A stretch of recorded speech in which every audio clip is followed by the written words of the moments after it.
All right. Hola Jorge. Estamos aquí para hablar un poquito de cómo la enseñanza, el aprendizaje del español y cómo su experiencia como tutor. Entonces, ¿usted hablaba español de niño en casa o lo aprendió como segunda idioma? Sí, Zach, el español es mi primer idioma. Yo crecí en Colombia y posteriormente aprendí inglés y vine a Estados Unidos, pero el español fue el primer idioma que aprendí a hablar. Ok, y entonces aprendió el inglés como el segundo idioma. Entonces, ¿qué fue el peor o el mejor dificultad en el aprendizaje del inglés como idioma segundo? Eh, Definitivamente para el aprendizaje de inglés, lo más difícil es entender la pronunciación correcta de las palabras. Especialmente hay ciertas letras y ciertas combinaciones de letras que son un poco complicadas o que el sonido no es, no es definido en el español latinoamericano, pero sí en el inglés. Por Mm, ejemplo, la diferencia entre la B y la V, esa diferencia no se hace en el español latinoamericano, entonces nosotros no es difícil escucharla cuando le ponemos atención al inglés. Lo mismo ocurre con la C y la Z, que en inglés pues son C and Z. Esa diferencia me tomó muchos años poder entenderla y hay ciertas palabras que son un poco difíciles de pronunciar, especialmente porque el inglés se escribe de una forma, pero suena de otra. mm, Entonces eso es confuso porque en el español las palabras suenan como se escriben. y eso se hace mucho más fácil el aprendizaje del español porque se puede leer desde como el principio, porque todo suena como está escrito. Exactamente. Entonces, ya sé también que su especialización es como la docencia de la música, ¿correcto? Sí. Ok, ¿y cómo eso ayuda bueno, en su situación como la enseñanza del idioma? ¿Creo que le ayuda o es una cosa diferente? Son diferentes, pero se parecen en varias cosas.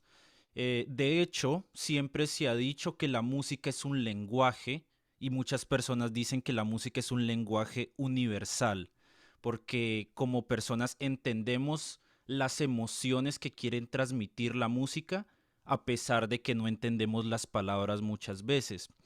Eh, pero yo creo que la similitud que más he encontrado en el aprendizaje de ambos es la necesidad de producir el idioma, producir la música, producir el idioma en voz alta, por decirlo de alguna forma, ¿cierto? Cuando yo toco un instrumento, para ser mejor necesito tocar las teclas y producir sonido. Y a medida que produzco ese sonido, sé que estoy mejorando porque suena mejor. Algo que a mi parecer a veces se deja a un lado en el aprendizaje de un segundo idioma es precisamente eso, la producción de sonido, porque nos concentramos mucho en la parte gramatical del idioma, a cómo se conjugan estos verbos, los tiempos gramaticales, pero no nos concentramos en hablar.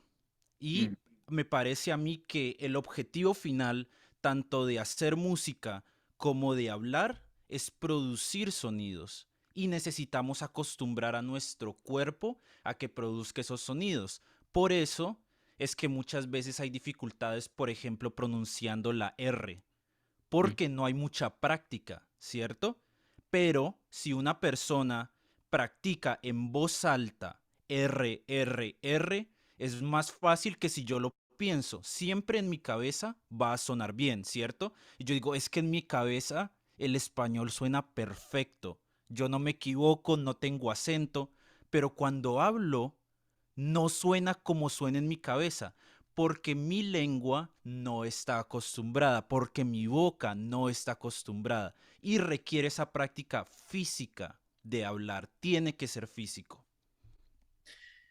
Bueno, entonces usted está diciendo las mismas cosas que el profe de esta clase. Él dice que la conversación es la cosa mucho más importante porque, bueno, como la autocorrección, como cuando mi español suena mal, yo entiendo cómo necesito mejorarlo.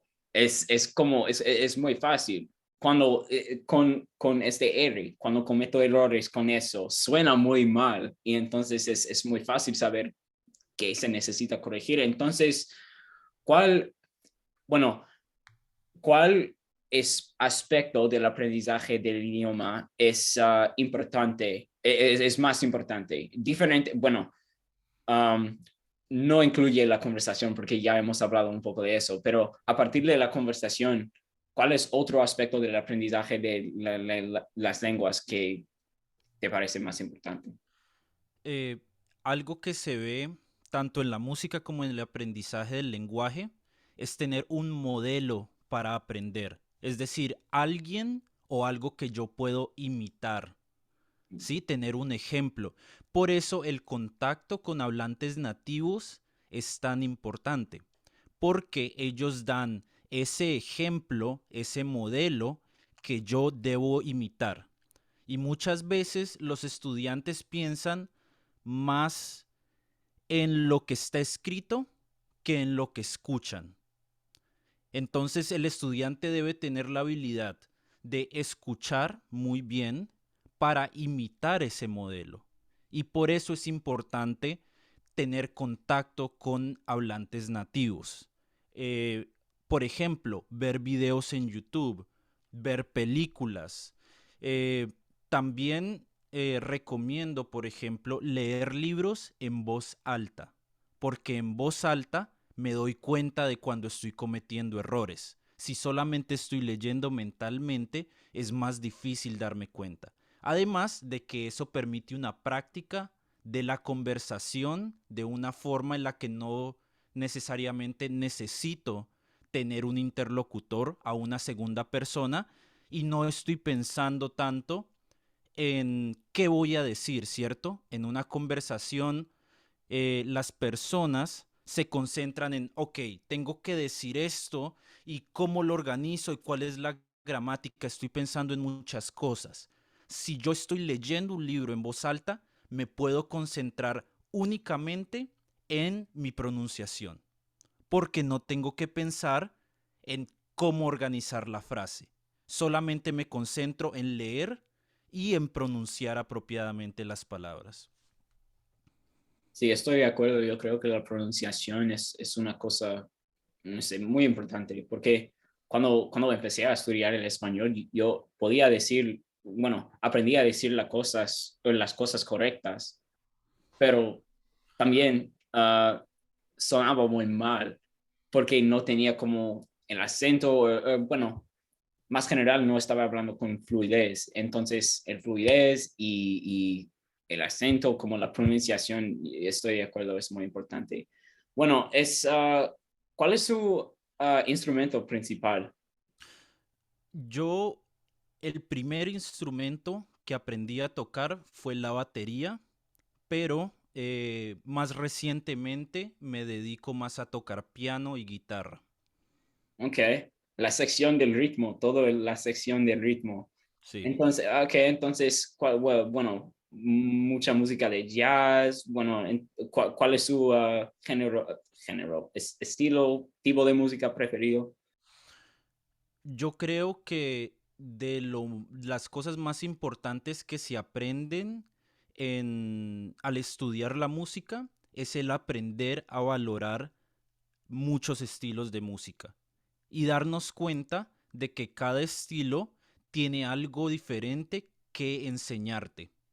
Entonces, de la música clásica se aprende mucho la atención al detalle. De la música jazz se aprende mucho la oportunidad de ser espontáneo, de improvisar, de dejarse llevar por la música. De la música rock se puede aprender mucho de lo que significa conectar con otras personas en el grupo musical. porque todos están tocando muy juntos y es muy importante tener esa comunicación como un grupo. De la música pop se aprenden otro montón de cosas y aquí puedo quedarme todo el día. Cada género tiene algo nuevo que aportar. Yo personalmente me enfoco más en la música clásica, pero me gusta agregarle un toque, algo especial, ¿sí? Que sea incorporar algo ya sea de la música pop o de la música folclórica o del jazz, para siempre agregarle algo especial y único que hace de mi música algo diferente. Bueno, bueno, eso me parece muy interesante porque no hay, bueno, yo tengo también una formación en la música clásica, tocaba el trombón y bueno, no hay mucho, no había mucho espacio para, no sé, expresarse.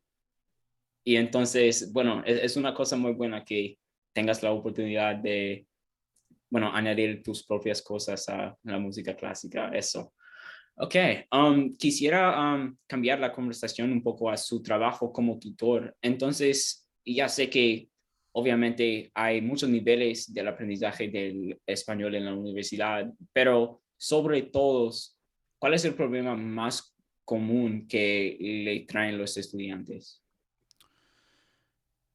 Bueno, yo he sido tutor o, bueno, asistente, profesor asistente de Español 107 en el pasado y a mi parecer lo que veo con más frecuencia es una confusión respecto a, a cómo las palabras cambian en cada contexto.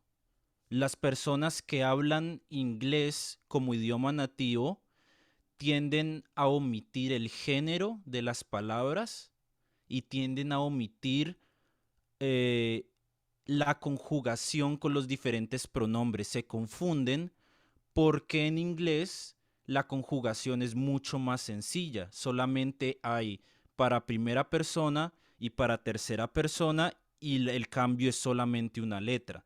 En cambio en el español hay muchas más conjugaciones y eso tiende a confundir a los estudiantes, especialmente cuando varían por el género también.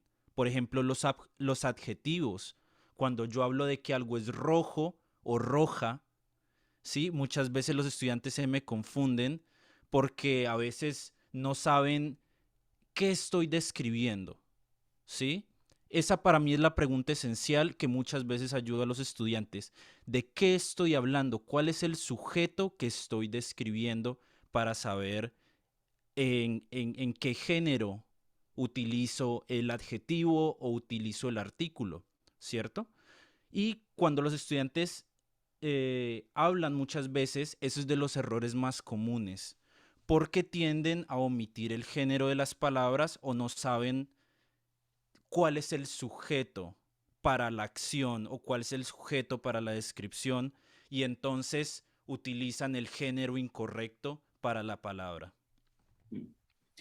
Y es como, en mi propia experiencia, yo cometo errores siempre con eso, porque es una cosa difícil para los que aprenden el español como segundo idioma.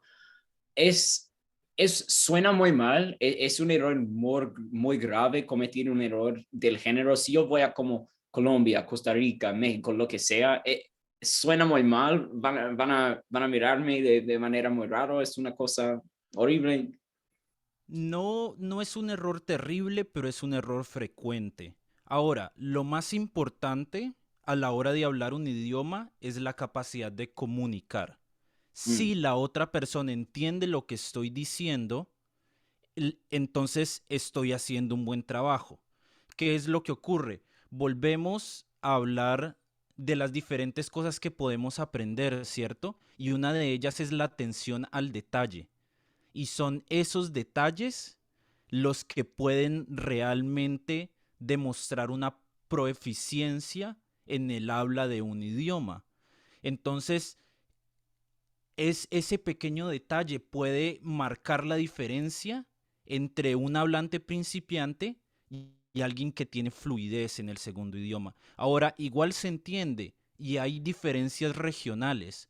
Por ejemplo, la palabra agua se puede hablar de el agua o la agua.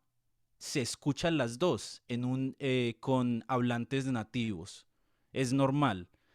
Pero hay puntos en los que ese pequeño detalle hace una gran diferencia. Por ejemplo, el mar es lo que normalmente yo diría, ¿cierto?